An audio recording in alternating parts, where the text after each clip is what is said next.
आज पानी हमारे घर में आ रहा है, लेकिन कई साल पहले ऐसा नहीं था। नदी, सरोवर, तालाब हमारे पानी के स्रोत थे।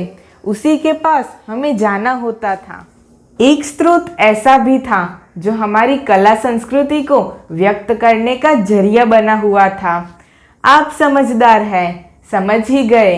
जी हाँ, मैं स्टेपवेल की ही बात कर रहा हूँ। इसने सदियों से न केवल हमारी प्यास बुझाई, किंतु जीने की राह और नई ऊर्जा हमें प्रदान की। मैं हूँ शिवम, शिवम टॉक्स में आपका स्वागत करता हूँ। आज मैं गुजरात राज्य के पाटन शहर की विश्व प्रसिद्ध रानी की वाव के बारे में कुछ रोचक बातें बताने जा रहा हूँ।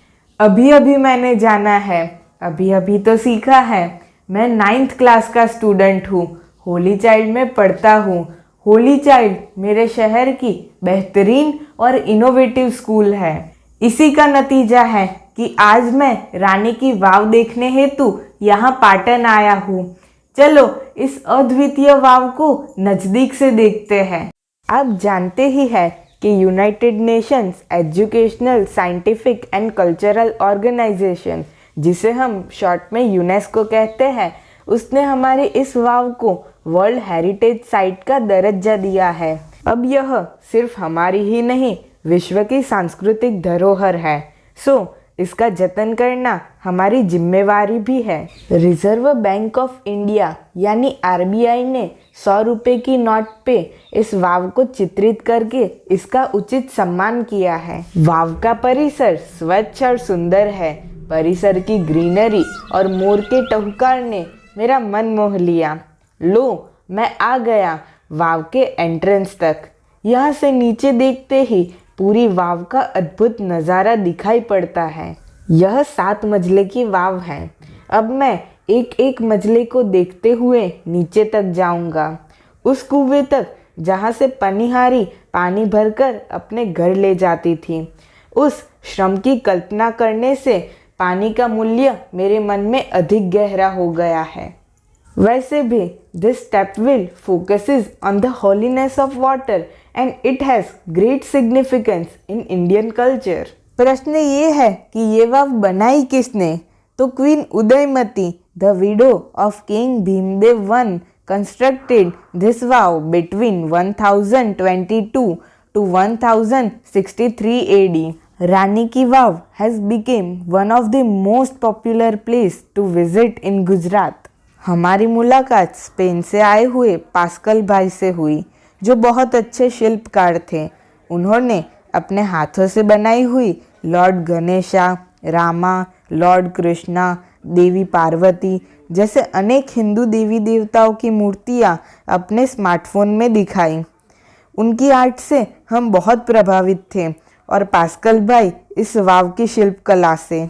मैंने आगे भी बताया, रानी की वाव is a 7-storied structure. This east-facing stepwell is 64 meters long, 20 meters wide, and 27 meters deep. Each sculpture, passage, pillar, and pavilion in this magnificent structure has enchanting carvings.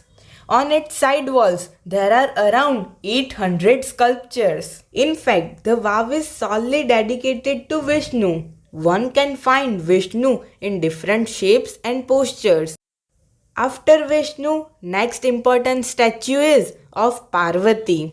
Nearly 15 galleries have the sculptures of Parvati. This vow has also all 12 statues of Gauri, namely Uma, Parvati, Gauri, Lalita, Shriya, Krishna, Maheshwari, Rambha, Savitri, Trisanda, Total and Tripura. Besides, there are many statues of gods and goddess such as Ganesh, Agni, Vishnu, Surya, Bhairav, Chamunda, Brahma, Indra, Indrani, Vaishnavi, Varahi, Mahalakshmi, Kuber, etc. इतना ही नहीं, here are also some of the rare sculptures of gods. Some of the sculptures display contemporary lifestyle, folk tales, animal and human insects. They reveal unique imagination and artistic vision of the sculptures.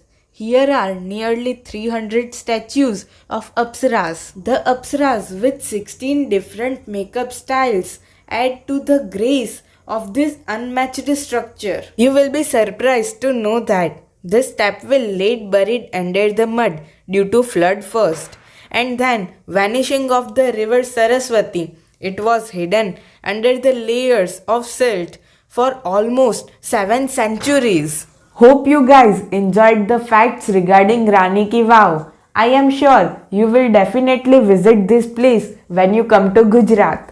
और सिर्फ आना ही नहीं है, बच्चन जी ने कहा है कुछ दिन तो गुजारिए गुजरात में. Besides Rani Ki Vav, there are many places worth visiting in Patan. I will talk about in my next video. तो फ्रेंड्स, आपको मेरा यह वीडियो कैसा लगा बताना ज़रूर. वीडियो को लाइक और चैनल को सब्सक्राइब भी करना. मिलते हैं मेरे नेक्स्ट वीडियो में. तब तक के लिए अलविदा. आओ जो.